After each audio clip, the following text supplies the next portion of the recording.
क्या है क्वेश्चन? ये हिंदी द्विगंत से लिया गया, कक्षा 12वीं के लिए है। तो पहला चैप्टर का है बातचीत से। क्या कहता है कि अगर हमें वाक शक्ति ना होती तो क्या होता? अगर हमें वाक शक्ति ना होती तो क्या होता? ये क्वेश्चन है आपका, जो 2 नंबर आएगा इस क्वेश्चन का आंसर देने पर।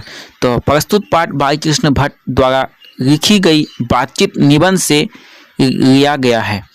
यहाँ पर कवि बताते हैं, ये आपको लिखना है। कोई भी क्वेश्चन हो उस क्वेश्चन के आंसर देने से पहले आपको ये पाठ कहाँ किस पाठ से लिया गया है, क्या नाम है सारांश का, इसका क्या होता है पाठ का, और किसने लिखा है, ये आपको यहाँ पर लिखना है। उसके बाद अब देखिए, अब आंसर लिखना है आपको किस तरह, एकदम शॉर्ट में लिखना है और अपनी भाषा में लिखना है, जहाँ तक कि समझ सके। आप जैसे समझते हैं वैसे लिखिए ताकि नंबर आपको अच्छा मिल सके। बस किताबी भाषा से हटा के लिखना है। तो हमें वाक शक्ति ना होती तो मनुष्य, क्या कहता है, हमें वाक शक्ति ना होती तो मनुष्य गूंगा होता, कुछ बोलता नहीं ना वो कुछ बोल पाता। मनुष्य को सृष्टि की सबसे महत्वपूर्ण देन या इच्छा उसकी वाक शक्ति होती है। क्या होती है? मनुष्य को सबसे महत्वपूर्ण शिक्षा क्या होता है? इच्छा उसका वाक शक्ति होती है, यानी वाणी। वाक शक्ति को क्या कहते हैं? वाणी शक्ति, यानी भाषा का शक्ति जो है तो वही उसी को कहते हैं वाक शक्ति।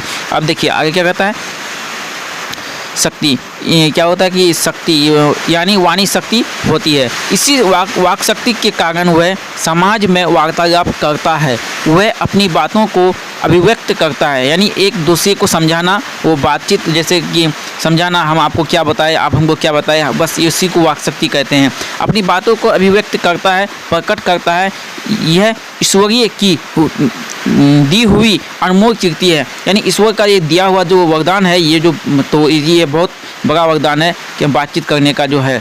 तो वाक शक्ति का अभाव होता तो हम पशुओं की भांति होते, हमारे अंदर वाक शक्ति के अभाव होता, हम बोल नहीं पाते, तो हमें क्या होता, पशु पक्षी की तरह हमको व्यवहार करना पड़ता, हम बोल नहीं पाते। तो जो हम सुख दुख या दुख सुख इंद्रियों के साथ अनुभव करते हैं, अवाक रहने के कारण नहीं कर सकते। हमें जो हमारा जो अंदर जो दर्द है, जैसे मान लीजिए कि मेरे पेट में अभी दर्द हो जाएगा, तो कोई जानता तो नहीं है ना, हम जब तक नहीं कहेंगे आपसे तो आप नहीं समझ पाइएगा। इसलिए हमें हमारे अंदर बोलने की शक्ति नहीं होती तो हम अवाक रहते, हम एक दूसरे को बता नहीं पाते। बस जानवरों की तरह, जैसे जानवर लोग बातचीत करते हैं या क्या करते हैं तो हम लोग को समझ में नहीं आता है ना, इसलिए अगर हम लोग के अंदर बातचीत करने का आवाज़ नहीं करता, बोल नहीं पाते, तो हमारा भी वाक शक्ति हम अभाव रहते, हम उसके बिना अधूरा मानते। तो क्या होता है, तो इन्हीं के